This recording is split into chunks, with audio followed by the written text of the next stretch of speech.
Kieran Holt slammed the car door shut and looked around with a frown. This wasn't the museum entrance. The driver had dropped him off on the wrong side of the historic district in Florence, Italy, leaving him stranded in a maze of narrow cobblestone alleys, bustling cafes, and street musicians tuning their violins. He pulled out the folded tourist map from his pocket, but it may as well have been written in code. His Italian was rusty, and nothing on the map matched the signs around him. "Perfect," he muttered, loosening the collar of his linen shirt. "Lost in the middle of nowhere with a dinner reservation in 30 minutes. He wasn't used to this. Kieran was a man who controlled everything: his time, his company, his investments. Getting lost wasn't something that happened to billionaires like him. Then again, he rarely traveled without his assistant. But this trip was supposed to be different. No assistants. No meetings. Just a week of anonymity in Italy before heading back to New York. He turned down another alley, hoping it would lead back to a main road, but instead, he found himself in a quiet courtyard with a stone fountain and a lone woman sitting on its edge, sketching in a small notebook. She looked up, her long dark hair pulled into a messy twist, a pencil tucked behind her ear. "You look like someone who made a very wrong turn," she said with a grin, her accent American, her smile completely unbothered. Kieran let out a breath. "That obvious?" She nodded. "You've been holding that map upside down for 5 minutes." He glanced down. "Right." She stood, brushing off her jeans. "Where were you trying to go?" "Museum of San Lorenzo. I've got a ticket for the 6:30 exhibit. You're on the complete opposite side of the district." "Of course I am," he said under his breath. "Can you point me in the right direction? I'll do you one better. I'm a local guide. I'll walk you there." He raised a brow. "You're a tour guide?" "Among other things. I'm Delilah Monroe," she said, holding out her hand. "Kieran Holt," he replied, shaking it. Her grip was firm, her palm warm. "Nice to meet you, Kieran Holt. Let's get you unlost." As they walked, Delilah pointed out sculptures tucked into corners, told him stories about the buildings, and laughed easily every time he interrupted with a question. She didn't ask what he did for a living. Didn't seem to care that he was wearing a watch worth more than most of the shops they passed. "You know," he said as they crossed a small bridge, "you're surprisingly good at this." "It's my job." "No, I mean, you make it interesting. Like you actually love this place." She looked at him, her eyes warm and alive. "I do. Florence saved me after a bad breakup and a worse job. I came here on a whim and never left." "That's bold." "It was necessary," she said simply. By the time they reached the museum, the sun was setting in golden streaks across the rooftops. "You've got 10 minutes to spare," Delilah said, pointing at the entrance. He hesitated. "Would you want to go with me?" She blinked. "To the exhibit?" "I've got an extra ticket." He lied. He didn't. But he'd buy another one if she said yes. Delilah studied him for a moment. "All right, Kieran Holt. Lead the way." Inside, they wandered through marble halls, stopping in front of paintings and sculptures. Delilah leaned into the art, explaining the stories behind the brushstrokes. Kieran mostly watched her. She was nothing like the women he usually dated. She didn't wear makeup. Her clothes weren't designer. But she was magnetic. Real. And when she laughed at something he said, really laughed, it stirred something in his chest he hadn't felt in years. When they stepped back out into the night, the city looked different. Softer. Warmer. "I owe you dinner," he said. "For rescuing me. You don't owe me anything." "I insist." She hesitated. "I know a place. It's not fancy, but the pasta will ruin you for life." "Perfect." They slipped into a small trattoria tucked behind ivy-covered walls. No one recognized him. No one whispered. It was peaceful. Delilah ordered in fluent Italian, chatted with the owner like they were old friends, and made Kieran laugh so hard over her terrible first date stories he nearly choked on his wine. Halfway through dessert, she leaned in. "You're not really just a tourist, are you?" He stilled. "What makes you say that? You've got that look. Like you're used to being in charge of things." "Maybe I am," he said, not ready to tell her the whole truth. She didn't press. Just smiled and reached for her spoon. After dinner, they walked. No destination. Just the rhythm of their footsteps echoing through quiet streets. "Thank you," he said suddenly. "For what?" she asked. "For making me feel normal." Delilah looked over at him. "You're not normal? Not even close. Well, for tonight you are. Just a guy who got lost. And found something better." She stopped walking. Their eyes met. And without thinking, Kieran reached out and brushed a strand of hair from her face. She didn't pull away. "Can I see you again?" he asked. Delilah gave him a soft smile. "You're the one who's lost. I think you'll need a guide." He laughed. "Then I guess I'm getting lost again tomorrow." As he walked back to his hotel that night alone, he realized something strange. He didn't want to leave Florence. And it had nothing to do with the art. The next morning, Kieran stood barefoot on the balcony of his penthouse suite, overlooking terracotta rooftops and the slow-moving Arno River. The air smelled of warm bread and blooming jasmine, and the city stirred beneath him with an unhurried rhythm he wasn't used to. He had a standing video call scheduled with his CFO in 15 minutes, but he didn't care. He'd already cancelled it. His phone buzzed. One unread message, a local number he didn't recognize. "Meet me at Piazza Santo Spirito. Noon. Come hungry." No name, but it didn't need one. He grinned, tucked the phone into his pocket, and turned back inside. For the first time in years, he dressed without checking his calendar. Piazza Santo Spirito was alive with weekend charm vendors selling handmade ceramics, a violinist playing something slow and sweet under the shade of a sycamore, and the smell of roasted tomatoes drifting from a nearby cafe. Delilah stood by a fruit stall, holding 2 paper cones of fried zucchini blossoms and sipping from a bottle of sparkling water. "You're punctual," she said as he approached. "I'm motivated." She handed him one of the cones. "No museums today. We're eating our way through the market. You're in charge." "I always am," she said, leading him toward the next stall. They sampled pecorino with truffle honey, sipped espresso from tiny porcelain cups, and argued light-heartedly over the superiority of Roman versus Neapolitan pizza. Delilah had a way of weaving through crowds like she belonged to them, pausing to greet people by name, translating jokes from old vendors who winked at her like she was their favorite granddaughter. Kieran kept pace beside her, oddly comforted by the chaos. No one asked for his autograph. No one tried to impress him. They just moved around him like he was anyone else. "You always spend your mornings like this?" he asked as she reached for a sun-warmed fig. "Only when I don't have clients," she said. "And when I want to remind myself why I live here." "You don't miss the U.S.? "Sometimes," she said. "Mostly the food trucks. But every time I think about going back, I walk across the Ponte Vecchio at night and remember why I stayed." "You're not what I expected." She raised an eyebrow. "What were you expecting?" "I don't know. Someone less fearless." Delilah laughed. "I'm terrified of flying and I still cry during Pixar movies. I'm not fearless. I just stopped waiting for life to happen."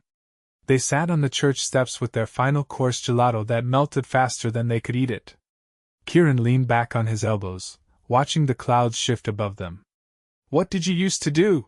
she asked, licking pistachio from her spoon. He hesitated. "Finance. Investment management. That explains the expensive shoes. You noticed?"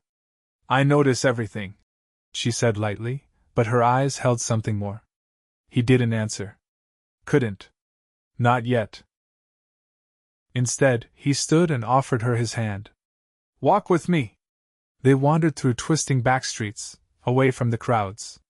Florence revealed itself in layers hid in courtyards, laundry strung across windows like flags, a cat curled in a sunbeam beside a crumbling stone wall. "Tell me something nobody else knows about you," she said. He glanced at her. "I can play the piano. Badly. But I used to be decent." "Why'd you stop?" "Work got in the way." "You let a job take music away from you?" "I let it take a lot more than that," he said quietly. Delilah didn't push. She just walked beside him, her silence a kind of understanding. They ended up at her apartment, a fourth-floor walk up above a bookshop with peeling shutters and flowering vines that crawled over the balcony railings. "Want to come up?" she asked. "It's not a penthouse, but it has charm." He followed her up the narrow stairs, the scent of old paper and lemon oil growing stronger with each step. Her place was small walls lined with books, a mismatched couch draped in a faded quilt, and an easel in the corner with an unfinished sketch of the Duomo. Sunlight streamed through gauzy curtains, painting the room in gold. "You draw," he said, stepping toward the easel. "Mostly for myself. Sometimes for tourists who think they've discovered Van Gogh. Can I see more?" She opened a drawer and handed him a small sketchbook. It was filled with street scenes, markets, bridges, children playing soccer in the alleys. Life, captured in swift, confident lines. "These are incredible." "They're just moments," she said, sitting cross-legged on the couch. "But sometimes that's enough." He sat beside her. Their knees touched. "Why did you come to Florence?" she asked, her voice softer now. He looked at her. "Because I realized I didn't know who I was outside of boardrooms and balance sheets. I wanted silence. Space. Something that didn't feel empty. Did you find it?" "I think I might have," he said, watching her as he said it. The silence between them stretched, but it wasn't uncomfortable. It hummed with something electric. Delilah leaned forward, her eyes searching his. "I don't usually bring strangers up here. I don't usually follow strangers through cities. Are we still strangers?" Kieran didn't answer. He closed the space between them and kissed her, gentle at first, then deeper, richer.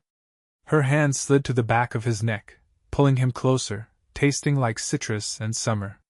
When they finally broke apart, her forehead rested against his. "Dangerous thing," she whispered. "What is?" "Kissing someone you barely know." "Then maybe I should start telling you everything." She pulled back slightly. "Start with your real last name." He stilled. "I know you weren't lying about your first," she added quickly. "But something tells me there's more." Kieran drew a breath. "It's Holt. That part's real. But I run a company. Several, actually. I didn't come here on vacation. I came here to disappear. And you thought Florence wouldn't notice?" He watched her carefully. "I didn't expect to meet you." Delilah stood, walked to the window, and stared out at the rooftops. "You're not the first rich man to pass through here," she said after a moment. "But you're the first one who made me want to forget that part. I don't want to be the man I was before," he said. "Not anymore." She turned to face him. "Then don't be. But I need to know who I'm dealing with." He stood and crossed to her. "You're dealing with someone who hasn't stopped thinking about you since yesterday. Someone who's spent years building empires and only just realized he never built a life." Delilah's expression softened, but her walls didn't come down all the way.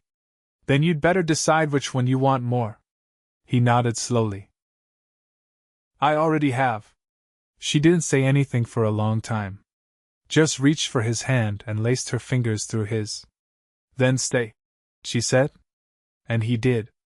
The next few days unfolded in a rhythm Kieran had never known before, unhurried mornings that bled into afternoons shaded by cafe umbrellas and evenings that tasted of red wine and something dangerously close to peace. He should have felt unmoored, but instead, he felt like he'd found the part of himself he'd buried under years of boardrooms and billion-dollar decisions. Delilah had taken him to places that didn't show up on maps, back alleys where vines clawed up abandoned buildings, secret gardens tucked behind iron gates, and a crumbling bell tower where they'd watched the city shift from gold to violet as the sun dipped behind the hills. She told stories that weren't in guidebooks about a sculptor who carved angels in secret, a violinist who played under the same bridge every night because he'd once proposed there, a widow who left fresh roses every Tuesday on the steps of a forgotten chapel. But on the fifth night, Kieran's phone rang. He was standing alone on Delilah's balcony, watching the city lights flicker like distant candles. The screen lit up with a name he hadn't seen in over a week: Thomas Nolan, his lead counsel at Holt Equity. He let it ring twice more before answering. "You disappeared," Thomas said without preamble. "I know. We've got a situation. The board's calling a vote. Someone leaked that you're considering stepping down. It's spreading like wildfire. You need to get ahead of this." "I'm not stepping down." "Then say something. Release a statement. Come back to New York." Kieran looked through the open balcony doors. Inside, Delilah was curled on the couch, sketching something in charcoal, oblivious to the storm barreling toward him from across the Atlantic. "I'll call you tomorrow." "You don't have time for tomorrow." Kieran ended the call without another word. When he stepped back inside, Delilah looked up. "Everything okay?" she asked. "Just work." She held his gaze for a moment, then nodded. "You don't have to explain. It's not my business." "It is," he said.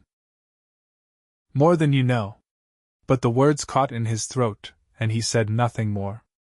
The next morning, he woke alone. A note was tucked on the kitchen counter beneath a chipped mug. "Touring with a client today. Might be late. There's coffee in the blue tin. D." He read it twice, then folded it carefully and slipped it into his wallet. By noon, he was seated outside a quiet cafe in Santa Croce, his laptop open, half watching the street as he typed out a draft statement for the press. He deleted every version. Nothing sounded right. Everything felt hollow. He didn't notice the man approaching until he spoke. "Mr. Holt?" Kieran looked up. The man was sharp-jawed, wearing a tailored blazer and mirrored sunglasses. American. Early 40s. Familiar. "You're a long way from Manhattan," the man said, sliding into the seat across from him without being asked. "Do I know you?" "Grant Spencer. Mergers and acquisitions. We met briefly at the Langley fundraiser in Boston. You outbid me for the Monet." Kieran narrowed his eyes. "What are you doing here?" "Looking for opportunity," Grant said casually. "Word is you're spinning out of Holt Equity." "The vultures are circling. I'm just here to see if you're bleeding." "I'm not." "Then why run off to Florence like a ghost?" Kieran shut the laptop. "What do you want?" Grant leaned forward. "I want your silence. If you're stepping down, I want first rights to your share. If you're not, I want reassurance. Because chaos doesn't go unnoticed, Holt. And if you're distracted by whatever this is," his eyes flicked toward the street, "your empire is going to crack." Kieran stood. "You have no idea what this is." Grant gave a thin smile. "No. But I know what it isn't." "Permanent." Kieran walked away without another word, his chest tight, his pulse louder than the street noise.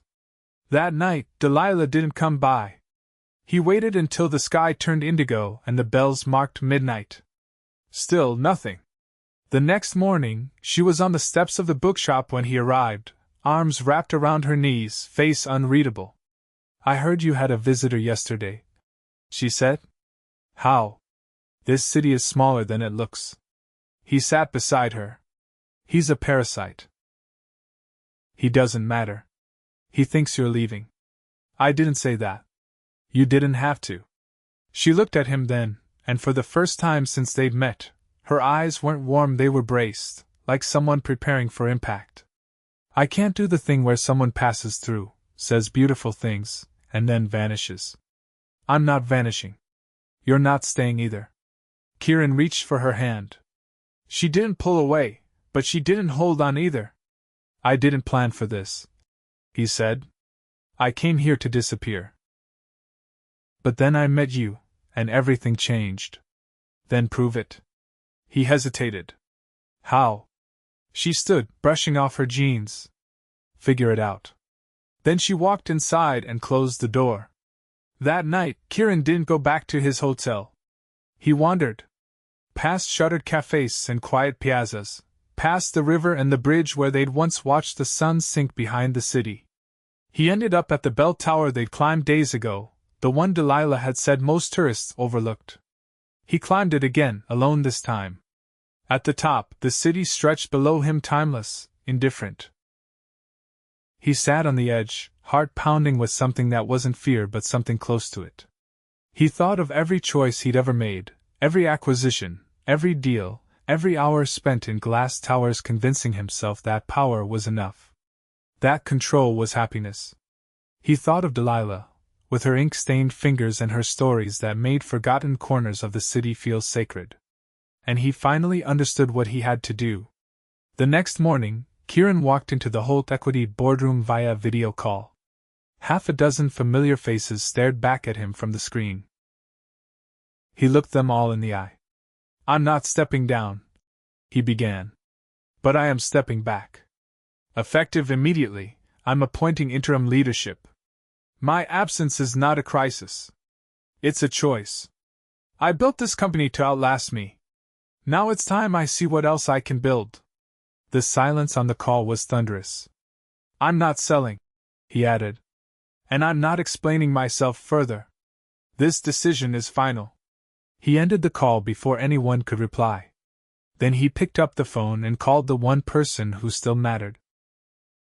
"Delilah," he said when she answered, "I've got something to show you." She hesitated.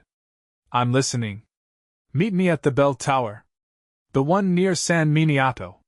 She didn't say yes, but she didn't say no. An hour later she was climbing the final step, wind tugging loose strands from her braid, eyes wary but curious. "What is this?" she asked. Kieran turned to her. He held out a folder. Inside was her sketch of the Duomo at dusk. Framed. "I bought the bookshop," he said. "I'm converting the upstairs into an art studio. For you." Delilah stared at him. "I'm not asking for forever," he said. "Just for a chance. A real one." She stepped closer. "You bought the bookshop?" "I wanted to build something that mattered. Something that starts here. With you." Her fingers brushed the frame. "You're insane." "Probably." She looked up at him. And then she kissed him, fierce, certain, like she'd been holding her breath since the moment they met. When they broke apart, she whispered, "You better learn how to make espresso." Kieran grinned. "I already hired someone better." She laughed in a sound that filled the entire sky. And for the first time in his life, Kieran Holt was exactly where he was supposed to be. The bell tower cast long shadows over the cobbled square as the sun dipped low, its final glow brushing the terracotta rooftops in warm ember. Delilah leaned against the cool stone railing, the city spread beneath her in soft, fading light. Kieran stood beside her, hands resting on the edge, eyes fixed on the horizon, not because of the view, but because she was beside him. "Have you always been like this?" she asked, voice quiet. "Like what?" "Decisive. Willing to burn down a kingdom if it's built on the wrong kind of power." He let out a low breath. "I think I used to be too afraid to admit it was the wrong kind. I just kept building." Delilah's fingers traced the worn groove in the stone between them. "And now? I want something that doesn't vanish when the market dips. Something that doesn't feel like armor." She turned toward him. "You think I'm that? I think you're the only thing I've ever wanted that didn't come with a price tag." Her lips parted slightly, but whatever she was about to say was swallowed by the silence stretching between them, full of things still unsaid. Later that evening, the bookshop buzzed with low music and soft laughter. A small gathering had taken root there, friends of Delilah's, local artists, a few curious neighbors lured in by the scent of fresh pastries and the warm glow spilling from the windows. The new studio space upstairs had been transformed into a gallery for the night. Her sketches, previously stacked in drawers or clipped to wire lines above her bed, now hung in delicate frames on freshly painted walls. Kieran moved through the space quietly, letting her have the spotlight. He didn't need to be the center of anything tonight. He watched her as she spoke with a woman who ran a nearby antique store, her gestures animated, her laughter easy. He hadn't told her yet, but he'd hired a local architect to begin reinforcing the building's foundation. The place was old, and if it was going to hold their future, it needed to stand strong. "You're not used to standing still, are you?" a voice said from beside him. Kieran looked over to see Matteo, one of Delilah's oldest friends, sipping from a glass of wine. His linen shirt was wrinkled, his hair tinged with gray, and his eyes held the weight of someone who had watched this city change and stay the same all at once. "Not really," Kieran admitted. "She's been different since you arrived. Calmer, maybe. Softer around the edges." Matteo's gaze drifted toward her. "She's good at pretending she doesn't need anyone." "Most people believe it. I didn't." "No," Matteo said thoughtfully. "I don't think you did. That's why she let you stay." Kieran wasn't sure how to respond, so he simply nodded. As the night wore on, the crowd thinned. The last few guests trickled down the narrow staircase, leaving the gallery space quiet. Delilah stood in the middle of the room, barefoot now, her heels discarded somewhere near the entrance. She was looking at one of her own drawings, the one of the abandoned courtyard behind the convent, where ivy had overtaken everything. "I never thought I'd see them like this," she said without turning. "Hung up. Framed. Real. They were always real," Kieran said, stepping behind her. "You just didn't let anyone else see that." She turned to him, eyes searching. "You're not going back, are you?" "I already told them. I'm staying." "You're sure?" "I've spent years making decisions based on fear of losing, fear of failing, fear of being irrelevant. I'm done being afraid." Delilah's expression softened, but something flickered through it, hesitation, maybe. Or disbelief. "I know it's fast," he said. "And I know you're not someone who bets on pretty promises. But I didn't buy the shop for a weekend romance. I did it because this place gave me back my own name. And you," he paused. "You gave me the first honest version of myself I've ever known." She didn't speak at first. But then she stepped forward, her hands resting lightly on his chest. "I'm not afraid of fast," she said. "I'm afraid of stopping." "Then don't," he said, voice low. "Run with me." The next morning, Florence was quiet under a silver sky. Rain had cooled the air, and the scent of wet stone clung to the streets. Kieran stood in the shop's back room, sorting through old ledgers and invoices left by the previous owner. Delilah entered with 2 coffees tucked under one arm and a bundle of newspapers in the other. "You're officially a business owner," she said, dropping the papers on the desk. "They ran the announcement." He raised an eyebrow. "In the local section?" "Front page." She unfolded the top paper and placed it in front of him.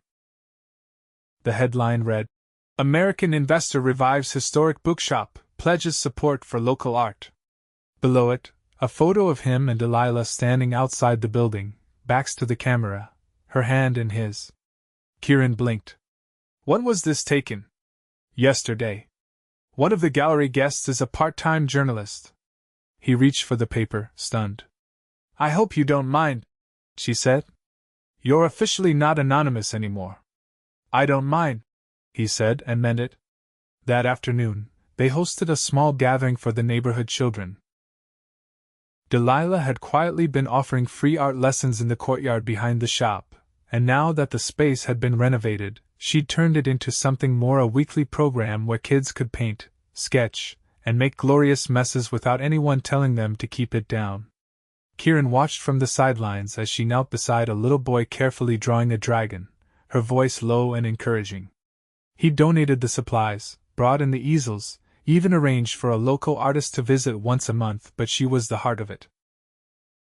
One of the children, a girl with a paint-smeared shirt and wild curls, tugged on his sleeve. "Are you Miss Delilah's boyfriend?" Kieran crouched down beside her. "What do you think?" She considered. "She smiles more when you're around." "Then I hope I am."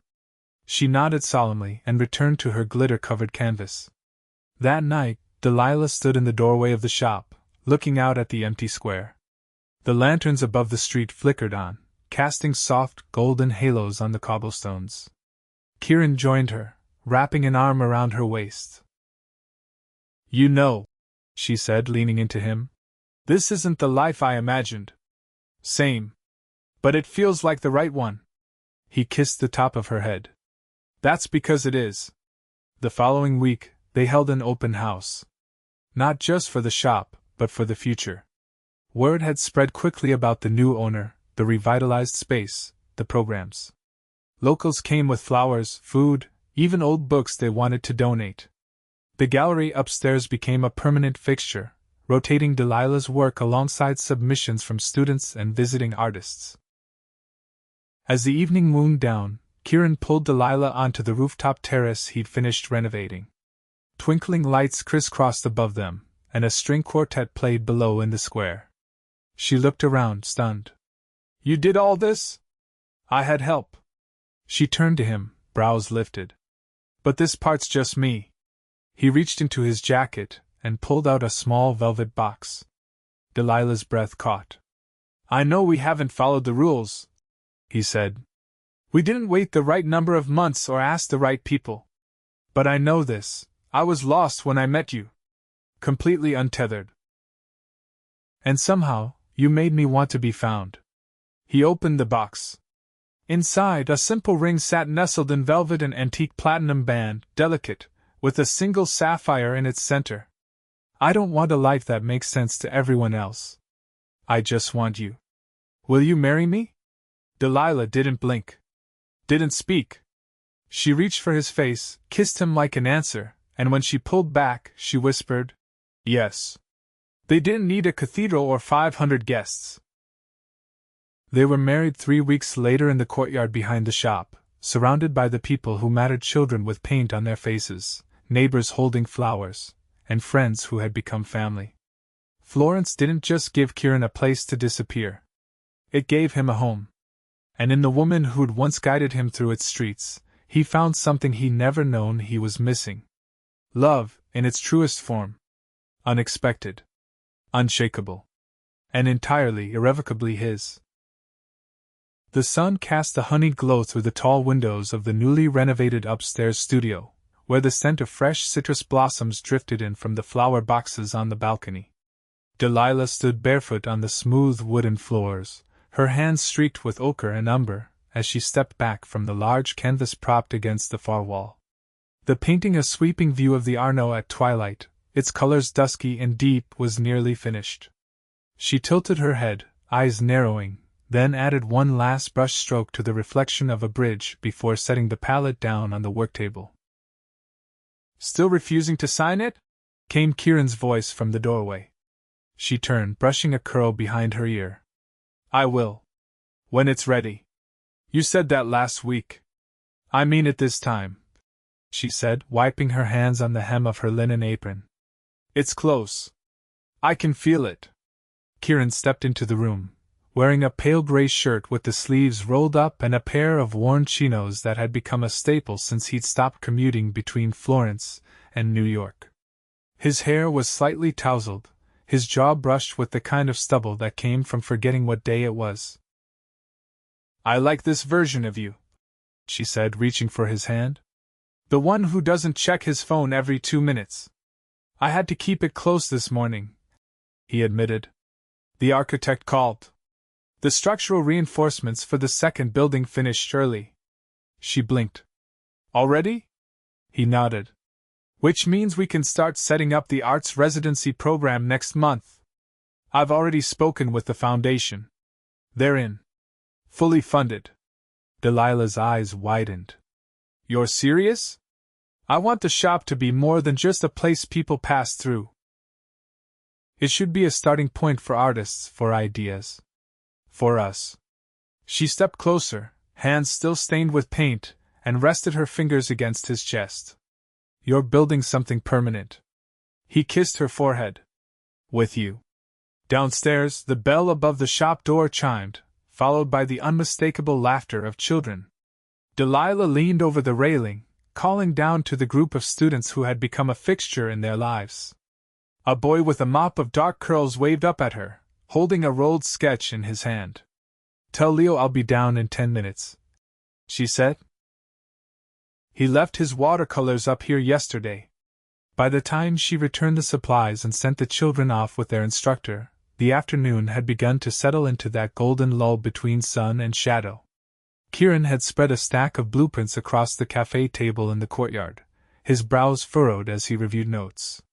She poured 2 glasses of wine and joined him. "Still obsessing?" she teased, nudging the plans aside. "It's a good kind of obsession," he replied. "This place, it doesn't just run on charm. It needs structure." "I know," she said. "But it's not just the buildings you've changed. It's the rhythm. The way people gather here now, the way artists talk about this space like it's part of their story." He leaned back in his chair.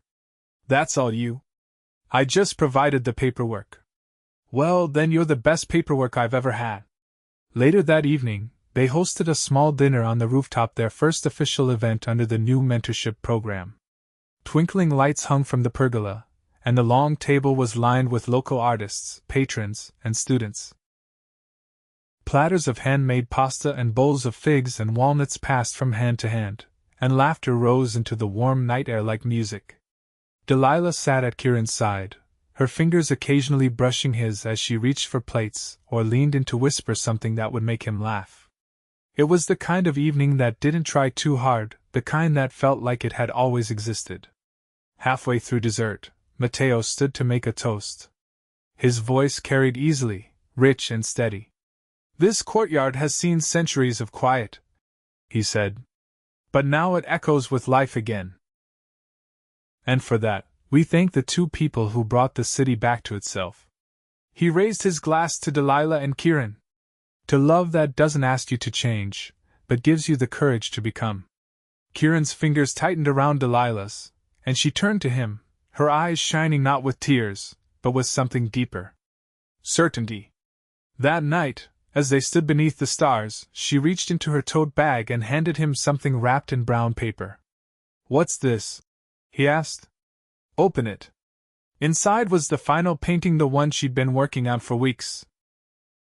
It was the 2 of them on the bell tower, the city sprawling behind them in golden light. She had signed it in the corner. "Florence found," it read. "You finished it," he said, voice slightly rough. "I did. And I want it to hang in the gallery. Not hidden in a drawer. I want people to see what this city gave us." He pulled her into his arms. "It gave me you." A few months passed, and the seasons shifted. The courtyard trees turned amber and rust, and the air grew crisp with the scent of roasted chestnuts. Kieran had taken to rising early, walking the quiet streets before the city stirred.